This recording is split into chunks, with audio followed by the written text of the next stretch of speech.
reasons on the undue interference in the conduct of proceedings. So may I move, Mr. Chairs, na nag-violate si Attorney Lopez dito sa ating proceedings or sa ating trabaho due to this Section 11, letter F, undue interference in the conduct of proceedings. May I move to cite Attorney Lopez in contempt, Mr. Chair.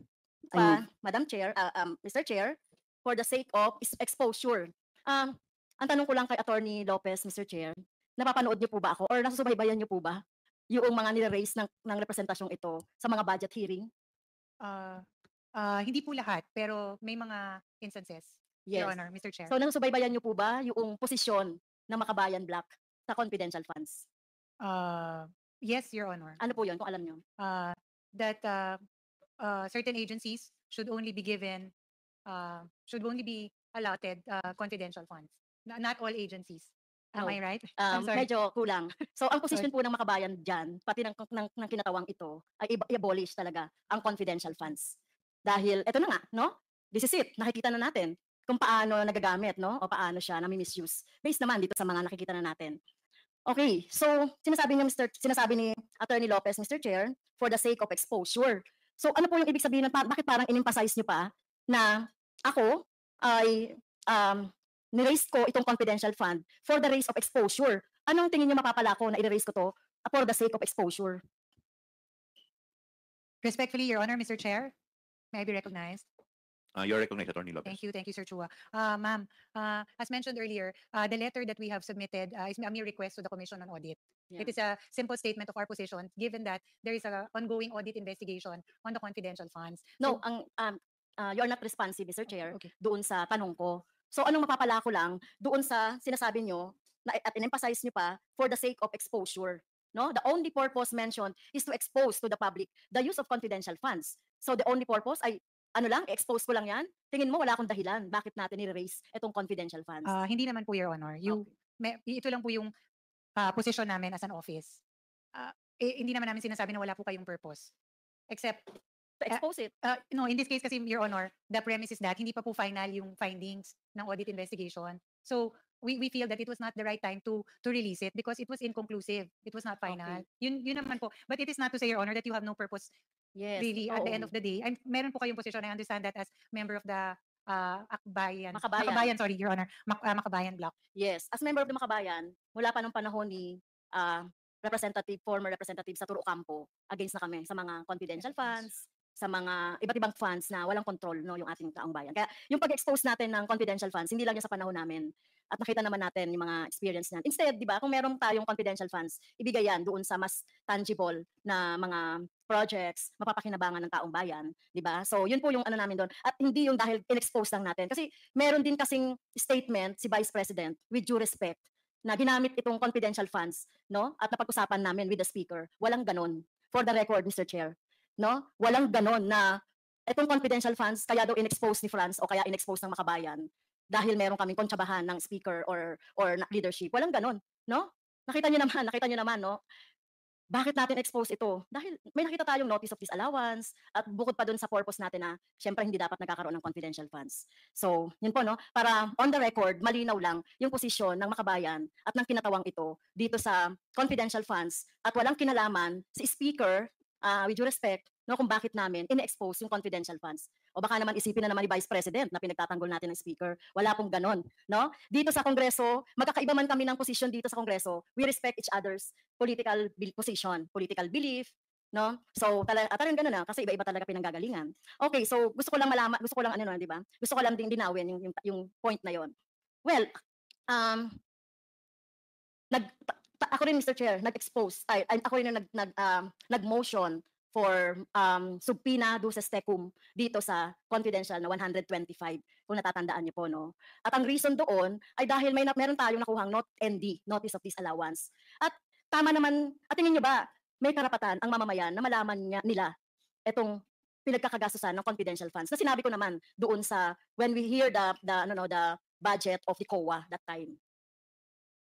Your Honor, the agency errs on the side of prudence because according to the JC Memorandum Circular, this is information that is only given to certain agencies. Yun lang naman ang Yes, position namin. We just want to be on the prudent side of releasing information. Yes. Kaya nga, in aid of legislation, binuksan natin itong issue ng confidential funds. Wala pa ang VP, wala pa ang OVP, ay issue na natin itong confidential funds. Kaya gusto natin talagang mabago, no, yung pagtingin dito sa confidential funds.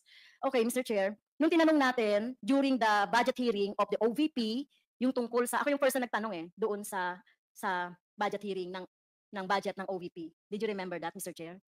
Ah, Nandun ka sa likod ni VP. Opo, Oo, yes, nandun yes. ka sa likod ni VP. At talaga namang hindi ako satisfied kasi wala naman siyang sinagot. 2 linya lang yung mga sinabi niya, di ba? So hindi ako satisfied talaga. Okay, Mr. Chair. So, yun lang, no? Gusto ko lang linawin yung ano ba yung position namin sa confidential funds? Ano ba yung papel dito ni Speaker?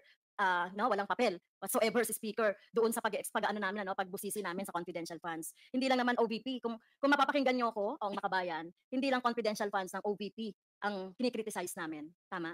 Okay, so, Mr. Chair, kanina pa kasi, no, na tinatanong natin si Attorney Lopez na sinasabi niya parang wala siyang alam sa confidential funds. Not until na sinabi ng ating si DS Suarez, yung tungkol dun sa 2 letter. Nang ibig sabihin, meron siyang alam kahit papaano dito sa confidential funds. Pero kung di pa binrout out itong letter na to, na talagang kayo, yung nakapirma dito, ay talagang mukhang pangangatawan na ninyo, no, na wala talaga kayong alam. Tama ba yung impression ko? Your Honor, wala po talaga akong alam as regards the disbursement utilization. Hindi yun, yung the whole, yung confidential funds. Kasi parang sinasabi mo kanina na labas ka doon sa confidential funds. Kasi from budgeting, kasi tinanong ko nung last meeting, si Mr. Tendo, Rabago, napag-usapan naman talaga ito, no, yung 125, na pagre-request, no, nung 125. So may alam ka doon. Siguro ma'am, for the record, Mr. Chair, Your Honor, Mr. Chair. Yes, Oo. please continue, Ayun lang po Attorney yung Lopez. point of clarification. Ang point of clarification is that I am aware that in the budget of the OVP, meron po tayong confidential funds. Ang wala lang po akong direct or personal information is as regards the utilization disbursement of Well, the said fund. I respect your Yun po your yung answer to that. may clarification. Pero Oo. you respect me also na hindi ako naniniwala. I understand, Your Honor. So naniniwala ka ba na yung confidential fund is a public fund? It is not private. Yes, Your Honor. Okay. So lahat po ng public fund, according to the law, ay ino-audit yan. At tinitignan kung saan ginamit at dapat alam din ng bayan, ng taong bayan, saan yan napunta. Yes, Your Tama, Honor. oo. Kaya walang confidential na nga, pino-confidential pa natin, no, yung paggasta nito. At sinasabi natin, kaya gusto natin baguhin yun kung matutuloy pa rin yung confidential fund, hindi lang dapat speaker, hindi lang dapat Senate President, hindi lang dapat agency ang nakakaalam nitong utilization ng confidential funds. At doon tayo nanggagaling, mabago yung mga no. But of course, ang position namin, i-abolish yan. Okay, Mr. Speaker, dahil dito sa sulat na to, Mr. Speaker, Mr. Chair, sinasabi kasi dito sa sulat na ito na tama ba request lang sa COA na wag pagbigyan yung aming request for the subpoena. It was really just a request directed to the Commission on Audit, Your Honor. Pero Mr. Chair, on the second paragraph nung kanyang letter, yung letter po ni Attorney Lopez, nakalagay dito, no, we are of the position that the subject subpoena should not be complied with for the following reasons. Ayun, na-explain mo na yon. Ano po bang ibig sabihin ng should not? Are you commanding? Are you demanding the COA na wag sumunod doon sa subpoena duces tecum? If Your Honor, Mr. Chair. Please continue, Attorney Yes, Lopez. if you read the entirety of the letter, it is really a respectful request sa Commission on Audit. We are not demanding them or instructing them. It is really a respectful request if you read in the Well, entirety. Yes, oo. Pero pag should kasi parang demanding na yon, commanding na yon para sa akin, no? And Okay? yes, and Okay, may so also kung- add, Yes, kung hindi ito demanding, commanding, parang siga-siga ba yung Office of the Vice President na utusan yung OVP, na Yung utusan COA. ang COA na hindi kami sundin ang Congress or House of Ah, Representatives? Your Honor, Mr. Chair, hindi po siga-siga ang OVP. It is really just a respectful request, Your Honor, for them to consider our position. Like all position papers filed, ito po yung we feel that these are the issues that we needed to raise. So, Okay. which we addressed to the Commission on Audit. Okay. So kanina, Mr. Chair, no, binanggit na ating mga colleagues yung mga dahilan, no, kung bakit mali ang paniniwala ng Office of the Vice President, kung bakit we are holding a hearing in aid of legislation dahil sabi nila wala pa daw batas o wala pa daw panukalang batas. So kaya nga tayo nag-hear ng, di ba, malinaw naman na yan. Pero dito sa letter na ito, Mr. Chair, may plano talaga ang Office of the Vice President na mag-interfere doon sa ating conduct ng ating proceedings. Dahil dito, Mr. Chair. At I'm sorry, Attorney Lopez, no, dahil ikaw yung nakapirma dito. And according to our rule, one of the reasons on the is the undue interference in the conduct of proceedings. So may I move, Mr. Chairs, na nag-violate si Attorney Lopez dito sa ating proceedings or sa ating trabaho due to this Section 11 Letter F, undue interference in the conduct of proceedings. May I move to cite Attorney Lopez in contempt, Mr. Chair? I move. Your Honor, Mr. Chair, before you make the ruling, Any second? if I may be allowed, Any second to the motion? uh, Duly seconded? Is there any objection? Your Hearing none, the Honor. motion is carried. respectfully, it was not the intention of the Office of the Vice President to, Attorney, you wait for me to acknowledge you. okay, I'm sorry. For that, apologize, Your Honor. I move for 1 minute suspension. Honor, Mr. Lopez. Chair, I would like to seek an reconsideration, Your Honor, of that recent resolution to cite me in contempt, Your Honor. For the record, it was just a respectful request to the Commission on Audit. There was no intention, Your Honor, to demand from them or to order them or to commandeer them into something that they did not want to do. It was really something that we requested of the Commission on Audit. And at the end of the day, it is still the Commission on Audit who will decide best, Your Honor. And on another matter, this is a personal note for the Congressman Franz. Ma'am, I truly apologize if there was something in that letter that slighted you on a personal note. It was not my intention, Your Honor. I deeply apologize, and I wish and I hope you would consider my apology. This is my personal apology, ma'am. And I would like to request to the members of the Honorable Committee to lift that contempt order or to reconsider and grant my request, Your Honor, not to cite me in contempt. Maraming salamat, Your Honor, Mr. Chair. What is the pleasure of Congresswoman Franz Castro? Well, Mr. Chair, on a personal, no, the apology is accepted. However, in the totality of the discussion from 10 o'clock up to now, nakita natin, Mr. Chair, no, very evasive yung mga sagot ni Attorney Lopez. Tsaka nakita talaga natin na itong letter na to, hindi lang itong letter na to, Mr. Chair, yung totality talaga ng mga discussions pa kanina.